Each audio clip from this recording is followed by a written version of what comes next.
ጤና ይስጥልኝ ዶክተር ተስፋ ይባላል። ዛሬ ስለ ኮሌስትሮል ምንነትና ስለ ኮሌስትሮል መብዛት አብረን እናያለን። ተከታተሉ። ኮሌስትሮል ምንድነው?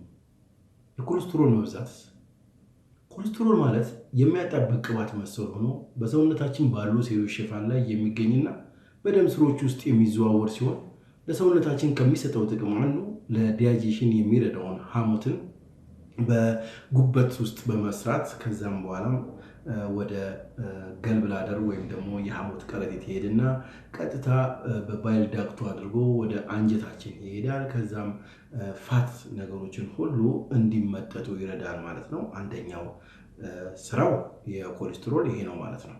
ሁለተኛው ደግሞ ቫይታሚን ዲ እንዲመረት ያደርጋል።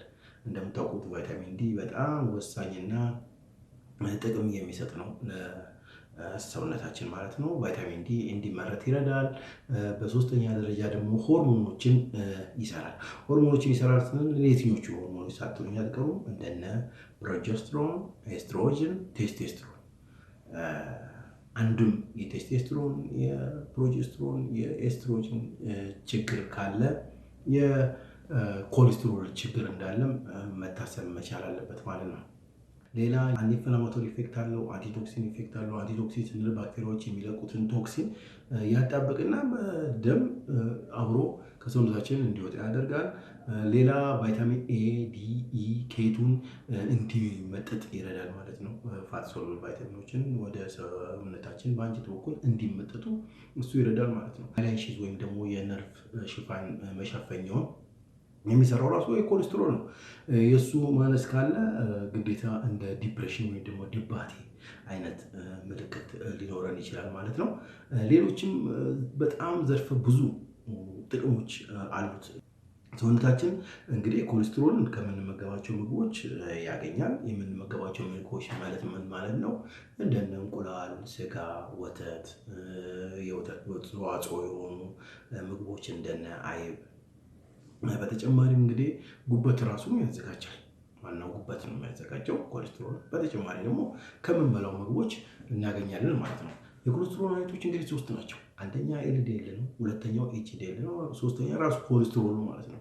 ኤልዲኤል ማለት ሎው ዴንሲቲ ላይፖፕሮቲን የምንለው ወይም ደግሞ ባድ ኮሌስትሮል ወይም ደግሞ መጥፎ ኮሌስትሮል የምንለው በተለምዶ እሱ ነው አንደኛው የምንለው። ሎው ዴንሲቲ ላይፖፕሮቲን ይባላል ማለት ነው።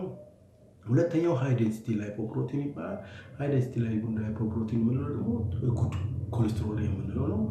ይሄ ጉድ ኮሌስትሮል የምንለው እንግዲህ ከተለያዩ ቦታዎች ኮሌስትሮሎች ወይም ደግሞ ፋቶች ካሉ ሰብስቦ ወደ ሊቨር ወይም ደግሞ ወደ ጉበት በማምጣት በጉበት ደግሞ ወደ ውጭ እንዲወጣ ያደርጋል ማለት ነው። ለዛ ነው ጉድ ኮሌስትሮል የተባለው ምክንያት ማለት ነው። ባድ ኮሌስትሮል የተባለው ምንድነው? ኮሌስትሮል እየወሰደ በየደም ስር ግድግዳ ውስጥ ስለሚለጥፍ ባድ ኮሌስትሮል ተባለ ማለት ነው። ከዛ ኮሌስትሮል ማለት ነው። እነኚህ ሶስቱ አይነቶች የኮሌስትሮል አይነቶች ናቸው ማለት ነው። ባድ ኮሌስትሮል ነው። ባድ ኮሌስትሮል ሁለት ፓተርን አለው። ታይፕ ኤ ፓተርን እና ታይፕ ቢ ፓተርን ነው ያለው። ታይፕ ኤ ፓተርን ቢጉ ወይም ደግሞ ትልቁ የኮሌስትሮል አይነት ነው። በጣም ጉድ ኮሌስትሮል የምንለው የምንፈልገው አይነት ታይፕ ኮሌስትሮል ማለት ነው። ታይፕ ቢ ወይም ደግሞ ቢ ፓተርኑ ደግሞ በጣም ስሞል ኮሌስትሮል ነው። ስሞል ኮሌስትሮል ነው። ይሄ ስሞል ኮሌስትሮሉ የቢ ታይፕ ማለት ነው። እኛ ሊጎዳ የሚችለው አይነት ታይፕ ኮሌስትሮል የቢ ኮሌስትሮል ነው። በቀላሉ ኦክሲዴቲቭ ስቴት ይፈጥራል። ኢንፍላሜሽን ይፈጠራል ማለት ነው። ኢንፍላሜሽን ይፈጠራል። ከዛ ኮላጂን ይመጣል። ከዛ ፋይብሪን ይመጣል። ከፋይብሪን ከመጣ በኋላ ካልሲየም ይመጣል። ከዛ ካልሲየም ከመጣ በኋላ እነኛ ሁሉ እየተነባበሩ ዲፖዝ ይሆናሉ ማለት ነው። ከዛም በኋላ ፋይናሊ ነው እንግዲህ ፕሌጉ የሚመጣው። ፕሌጉ ይመጣል ተነባብሮ የልብ ወይም ደግሞ የደም ስሩን መስመር ይዘጉታል። አሊያም በከፊል ወይም ደግሞ ሙሉ ለሙሉ ሊዘጋ ይችላል ማለት ነው። አቴሮሞ ይከመራል ማለት ነው። ስለዚህ አቴሮስክለሮሲስ እንለዋለን ማለት ነው። አቴሮማ ሆነ ማለት ነው። ይሄ ደግሞ ምንድነው? ወደ ልብ ከሆነ የሚሄደው ሃርት አታክ ያመጣል ማለት ነው። ወደ ብሬን የሚሄደውን ከከለከለ ስትሮክ ያመጣል ማለት ነው። ስለዚህ በዚህ ደረጃ ነው የሃይ ኮሌስትሮል ስራ በኢንፍላሜሽን ፕሌጉ ፎርም አድርጎ አቴሮማ ዴቨሎፕ ያደርጋል። ከዛም በኋላ ሃይፐርቴንሽን፣ ከዛም በኋላ ካርዲዮቫስኩላር ዲዚዝ ወይም ደግሞ የልብ በሽታ ያመጣል የምንለው ከዚህ አንጻር ማለት ነው።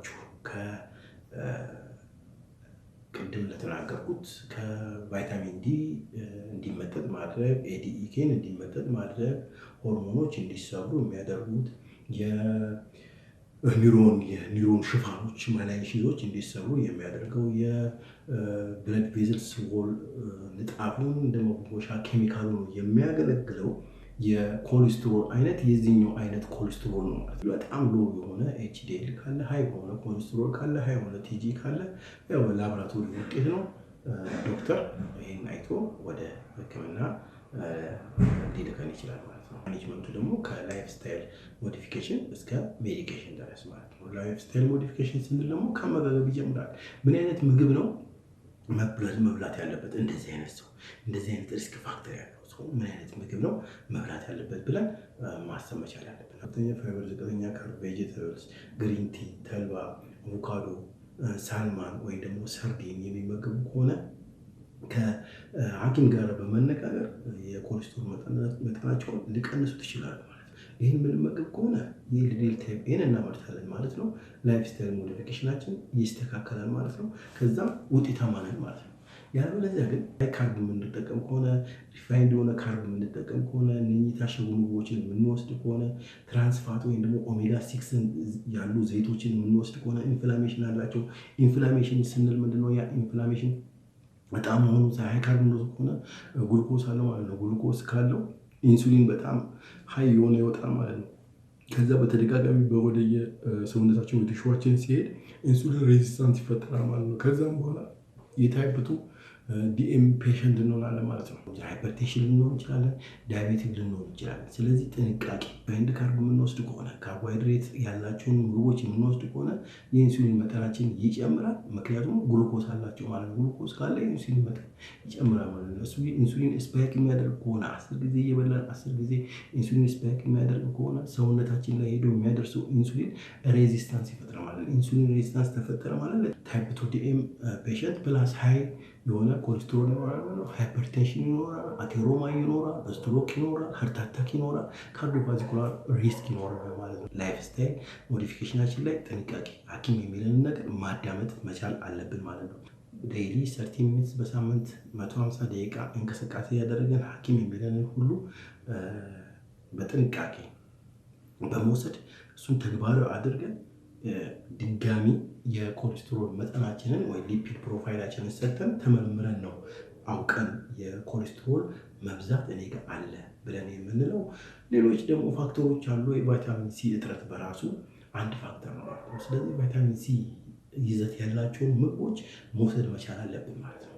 በሶስተኛ ስታቲን የምንወስድ ሰዎች በራሱ የኮሌስትሮል ማነስ ሊኖርን ስለሚችል ጥንቃቄ ማድረግ መቻል አለብን ማለት ነው። የኮሌስትሮል ችግር አጋላጭ የሆነ ሁኔታው ከፍ ሲል ምን ይመጣል፣ ዝቅ ሲል ምን ይመጣል የሚለውን ነገር ያየን ይመስለኛል። በዋነኛነት እንግዲህ ወደ ሐኪም ቤት በመሄድ ወይም ደግሞ ወደ ሆስፒታል በማምራት ቼክ ማድረግ መቻል አለብን ማለት ነው፣ ውጤታማ ለመሆን። ምክንያቱም ከብዙ ነገሮች ራሳችንን እንቆጥባለን ማለት ነው። ፋይናሊ እንግዲህ ከቫይታሚን ሲ እጥረት በተጨማሪ ፋይናሊ የፋሚሊያል ወይም ደግሞ ጄኔቲክ የሆነ የሃይፐርኮሌስትሮሚያ መሆን 2% ነው። አውቶሶማል ዶሚናንት ነው የሚሆነው። አውቶሶማል ዶሚናንት ወደ ሄትሮ ዛይገስ እንደ ሆሞዛይገስ የሚባል አለ። ይሄ ሞስትሊ ሄትሮዛይገስ ነው። ሄትሮዛይገስ ስንል ከአባት ወይም ደግሞ ከእናቱ ነው ወደታች የሚወርደው ማለት ነው። ያ ሰውዬ እንግዲህ በፍጹም በላይፍ ስታይል ሞዲፊኬሽን የማይስተካከል ከሆነ ወደ ስታቲን ይሄዳል ማለት ነው። ሐኪሙ ለሱ የሚሆነውን መድኃኒት ያዛል ማለት ነው። ስታቲን ይታዘዛል። በእኛ ሀገር በኢትዮጵያ ደረጃ ስታቲኖች አሉ። ቀለል ያሉ ነው፣ ዋጋቸውም ደህና ነው። አቶልቫስታቲን፣ ሱቫስታቲን፣ ሮዝቫስታቲን፣ ፍሉቮስታቲን ይኖራል። እነሱ ስታቲኖች መውሰድ እንችላለን። ሃይ ኢንቴንሲቲ ኤንድ ሎ ኢንቴንሲቲ ያላቸው አሉ። ሐኪሞች እንደየ ኮንዲሽኑ እንደ ፔሸንቱ ኦርደር የሚያደርጉላችሁ አሉ። ኦቨር ዘ ካውንተር ዝም ብሎ መግዛት አይቻልም። ሌላ በውጭ ሀገር ዶፒትራይድ ግላይኮስትሮሜት የሚባሉ መድኃኒቶች አሉ። ኦቨር ዘ ካውንተር በዶክተሮቻቸው ነው ያጸፋቸው መውሰድና መጠቀም አለባቸው። በዋነኛነት ግን ላይፍ ስታይሉን መረሳት የሌለበት ነው። ላይፍ ስታይሉ ፍሮም ዘ ቬሪ ቢጊኒንግ ከምግብ ጀምሮ እስከ ኤክሰርሳይዝ ማለት ነው። ምግብ ሲባል ዝም ብሎ ምንድነው የሚበላው? ምን ሲበላ ነው የኮሌስትሮል መጠናችን ሊያንስ የሚችለው? ምን ስንሰራ ነው የኮሌስትሮል መጠንን ሊቀንስ የሚችለው?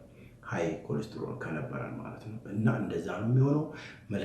መልካሙን እመኝላችኋለሁ ውድ ቤተሰቦቼ። ማንኛውንም ኢንፎርሜሽን፣ ማንኛውንም ሰጀሽን፣ ማንኛውንም ኮሜንት እቀበላለሁኝ። ለማንኛውም ጥያቄ ምላሽ ለመስጠት ዝግጁ ነኝ። ቴንኪው። አመሰግናለሁ።